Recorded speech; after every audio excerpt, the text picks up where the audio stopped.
حضرت امام حسین رضی اللہ تعالی عنہ اللہ کی حمد انہوں نے بیان کی ہے، اللہم انی احمدک علی ان اکرمتنا بالنبوہ، اے اللہ ہم تیری تعریف کرتے ہیں، ہمارے گھر کو تو نے نبوت کا محبت بنایا، ہمارے گھر میں جبریل اترتے رہے، ہمارے گھر میں قرآن اترتا رہا، تیرا کرم ہے کہ پیغمبر کے گھر میں ہمیں پیدا کیا ہے، پیغمبر کا خانوادہ ہمیں نصیب فرمایا ہے، وعلمتنا القرآن، اور اللہ تیرا کتنا شکر ہے، تیری حمد اس پہ بولتا ہوں کہ تو نے ہمیں قرآن سکھایا۔ اور میں آپ کو کہتا ہوں کتنے خوش نصیب ہیں حسین ابن علی جنہوں نے حضور سے قرآن سیکھا۔ کوئی کسی قاری سے پڑھتا ہے، کوئی کسی حافظ سے پڑھتا ہے، کوئی کسی عالم سے سیکھتا ہے، حسین ابن علی کیسے تھے کہ جنہوں نے حضور سے قرآن سیکھا، حضور کی گود میں بیٹھ کے سیکھا۔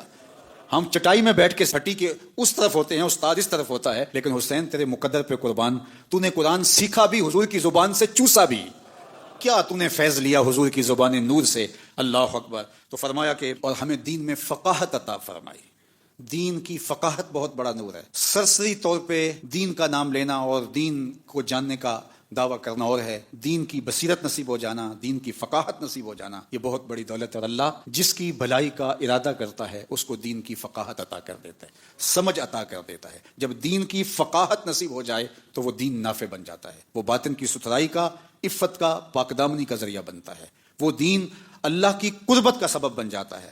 ورنہ کثرت روایات کا حفظ کر لینا اور بہت ساری عبارات کا یاد کر لینا اور بہت سارے مسائل کا یاد کر لینا، یہ تو ماضی کے اندر ہم تاریخ دیکھتے ہیں کیسے کیسے لوگ ہوئے اور ان کی ذہانتیں کس معیار پہ تھیں، لیکن گمراہیوں کے گڑھوں میں جا گرے۔ اس لیے اللہ سے فقاہت فی الدین طلب کرو، اللہ دین کی فقاہت نصیب فرمائے، دین کا حقیقی نور نصیب فرمائے۔ پھر فرمایا وَجَعَلْتَ لَنَا أَسْمَاعًا وَأَبْصَارًا وَأَفْئِدَةً، اور اللہ نے ہمیں سماعتیں بھی دیں، بصارتیں بھی دیں، اور ہمیں دل بھی عطا فرمائے۔ آپ کہیں دل تو سب کو دیے ہیں، سماعتیں تو سب کو دی گئی ہیں، بصارتیں تو سب کو دی گئی ہیں، لیکن وہ صرف بصارتیں دی گئی ہیں، ان کے ساتھ بصیرتیں نہیں ہیں۔ دل دیے گئے ہیں، لیکن وہ دل جو محبوب کی محبت کی آماجگاہ ہو، اور وہ دل جو نور سے معمور ہو، وہ دل جو عرش اللہ ہو، وہ سب کا دل نہیں ہوتا۔ ایک طرف وہ دل ہیں جو پتھروں سے بھی زیادہ سخت ہیں، اور ایک طرف وہ دل ہیں جو اللہ کا عرش بنتے ہیں۔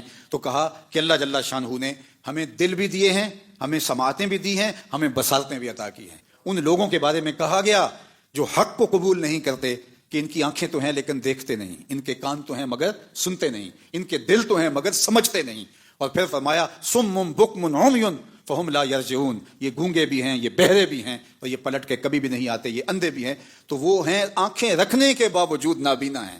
اس لیے اقبال نے کہا تھا دل بینا بھی کر طلب خدا سے، کہ آنکھ کا نور دل کا نور نہیں۔ تو کہا اللہ ہم تیرا شکر ادا کرتے ہیں، تو نے ہمیں سماعتوں کا نور دیا، بصارتوں کا جمال دیا، بصیرتوں کے اجالے دیے، اور ہمیں سمجھنے والا پاکیزہ دل عطا فرمایا، اللہ اکبر۔ اور پھر فرمایا وَلَمْ تَجْعَلْنَا مِنَ الْمُشْرِكِينَ، اور تو ہم کو مشرکین سے نہیں بنایا بلکہ اہل ایمان کے زمرے میں ہمیں رکھا ہے۔ تو اللہ کا شکر اس بات پہ بجا لاتے ہوئے اللہ کے حضور عرض گزار ہوتے ہیں، دعا کیجئے کہ سینے میں رکھا ہوا یہ دل دل ہی رہے، یہ پتھر نہ بن جائے، آنکھیں صرف دیکھنے والی نہ ہوں بلکہ آنکھیں معرفت کا نور اور بصیرت کا اجالا پانے والی ہوں۔